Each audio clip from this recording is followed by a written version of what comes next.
बिस्मिल्लाहिर्रहमानिर्रहीम अस्सलाम वालेकुम and welcome back to my YouTube channel. तो उरूसा इन द किचन में आज जो मैं आपके साथ रेसिपी शेयर कर रही हूँ वो है खस्ता करारे नमक पारे की रेसिपी।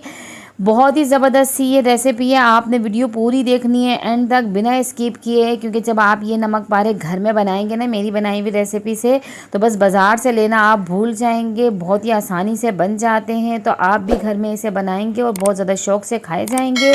घर में मेहमान आ जाए कुछ ना हो, झटपट से आप नमक पारे तैयार कर लें ज़बरदस्त से। तो चलिए रेसिपी हम स्टार्ट करते हैं। एक बाउल ले लिया है और उसके अंदर मैंने मैदा ले लिया है। मैदे को मैंने अच्छे से छान लिया था, तो 3 कप मैं मैदा लूँगी।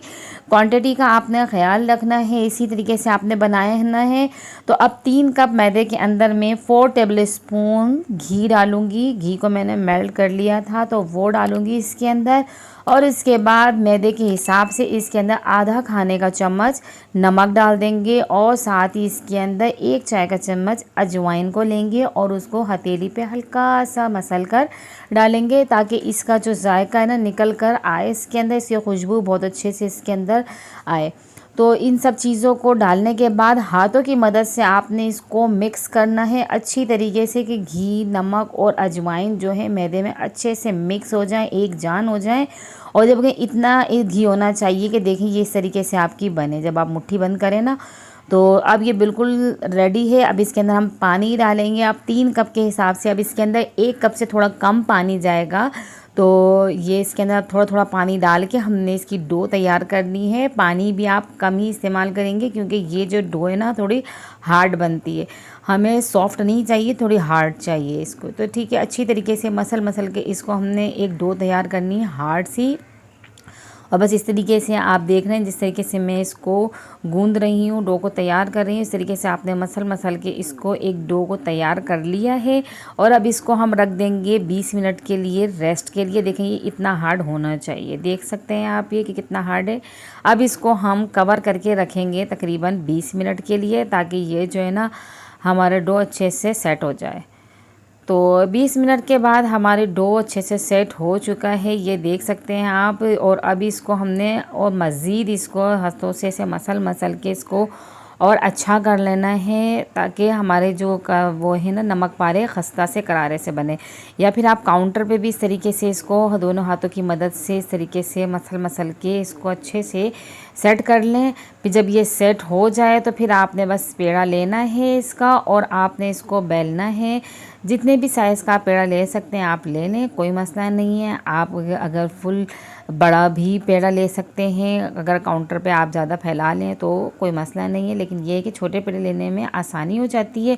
अब ये पेड़ा लिया हमने, इसको हल्का सा हमने प्रेस किया और उसके बाद हमने थोड़ा सा देखें हथेलियों की मदद से इस तरीके से थोड़ा सा इसको बड़ा कर लेंगे, ताकि हमारे को बेलने में आसानी हो।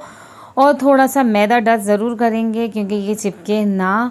तो मैदे को ज़रूर थोड़ा सा हमने काउंटर पर डस्ट किया और उसको अच्छी तरीके से इस पेड़े के ऊपर भी, और इसको अब हम बेलना शुरू कर देंगे। अच्छा, बेलने में भी थोड़ी जान लगेगी, क्योंकि थोड़ा सा ये हार्ड है।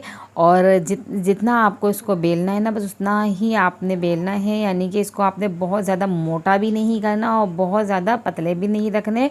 नॉर्मल जैसे आप रोटी बनाते हैं ना उतना आपने इसको बेलना है, ज़्यादा मोटा नहीं रखेंगे हम। तो ज़्यादा मोटा रखेंगे तो ये फूलेंगे भी नहीं, अच्छे नहीं बनेंगे। तो इसलिए आपने इसको जिस साइज़ में हम रोटी बनाते हैं ना, जितनी चौड़ी या मोटी, तो बस इतने ही हमने लेना है, ठीक है। अब इसको आपके पास नाइफ़ हो या पिज़्ज़ा कटर हो, उसकी मदद से आपने इसको इस तरीके से पहले सीधी सीधी लकीरें बनानी है और फिर इसके बाद इसको नमक पारों की शेप देनी है। तो इजीली आराम आराम से इसको आप करें, ताकि आराम से हमारी ये जो नमक पारों की शेप है ना अच्छी खूबसूरत आए। अब देखें एक साइड से मैंने सीधी लगा ली है, अब मैंने इनको आड़ी कट लगाना है, ताकि ये हमारे नमक पारों की अच्छी सी शेप आ जाए। बस इस तरीके से हमने इसको तहम्मुल के साथ कट करना है। बहुत अच्छे बनते हैं, आप इसे घर में ज़रूर बनाइएगा। बच्चे बड़े सब बड़े शौक़ से खाएंगे। शाम में टी टाइम में आप इसको बनाएं, अच्छा लगेगा, बच्चे भी शौक़ से खाएंगे। आपके पास स्क्रैपर हो या फिर जो हमारा पलटा होता है ना अंडा जब हम पलटते हैं जिससे, तो वो ले लें आप, उससे इसको अलग करें। और उसके बाद पहले तेल को चेक कर लें कि तेल कितना गर्म है। अगर इस तरीके से बबल्स बनना शुरू हो जाए और हमारा नमक पारा ऊपर आ जाए तो यानी कि तेल हमारा इतना ठीक है। बहुत ज़्यादा हमने गर्म तेल को नहीं लेना है, क्योंकि अगर बहुत ज़्यादा हमारा तेल गर्म होगा तो फ़ौरन से कलर आ जाएगा हमारे नमक पारों पे, और जब कलर आ जाएगा तो फिर वो ना अंदर से नहीं पकेंगे, फिर थोड़ी देर बाद सॉफ्ट हो जाएंगे।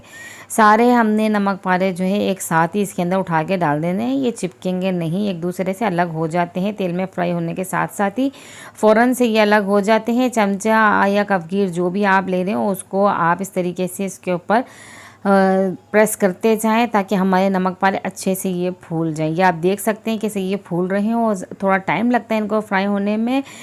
तो थोड़ी मीडियम फ्लेम पे ही हम इसको पकाएंगे, हाई फ्लेम पे हमने नहीं पकाना है, क्योंकि हाई फ्लेम पे पकाएंगे तो फिर ये जो है ना बहुत जल्दी ऊपर से कलर आ जाएगा, अंदर से ये नहीं कुक होंगे तो फिर सॉफ्ट हो जाएंगे। तो थोड़ा तहम्मुल के साथ 7 से 8 मिनट लग सकते हैं इनको फ्राई होने में। तो आपने इनको आराम से ही फ्राई करना है, चमचा चलाते जाना है इसके ऊपर ताकि इन पे अच्छी तरीके से सब जगह से कलर आए, वरना एक जगह से सिक जाएंगे, ज़्यादा कलर आ जाएगा, फिर अच्छे नहीं लगेंगे। जब इसके ऊपर इस तरीके से गोल्डन गोल्डन सा कलर आना शुरू हो जाए तो बस आप इसे निकाल लें, क्योंकि इस पर हीट रहती है काफ़ी देर तक, तो इनमें कलर मज़ीद आता रहता है। तो बस जब ये इस कलर में आ जाएँ तो फिर आप इनको निकाल लें, और हमारे नमक पारे बस बिल्कुल इस तरीके से रेडी हो जाएंगे। तो सारे नमक पारे आपने इसी तरीके से तैयार करने हैं। तो कैसी लगी आपको ये मेरी रेसिपी, आप मुझे फीडबैक दें इसका। और अगर अभी तक आपने मेरे चैनल को सब्सक्राइब नहीं किया है तो जल्दी से मेरे चैनल को सब्सक्राइब कर दें, साथ ही बेल आइकन को भी प्रेस करें ताकि मेरी हर आने वाली वीडियो आप तक जल्द से जल्द पहुँच सके। ऐसे ही मेरी वीडियोज़ को देखते रहें, मुझे सपोर्ट करते रहें, अच्छे अच्छे कमेंट करते रहें मुझे, और मेरी वीडियोज़ को अपने फ्रेंड्स एंड फैमिलीज़ के साथ शेयर करें। मुझे दुआओं में याद रखें। अगली वीडियो तक दीजिए इजाज़त। अल्लाह हाफिज़।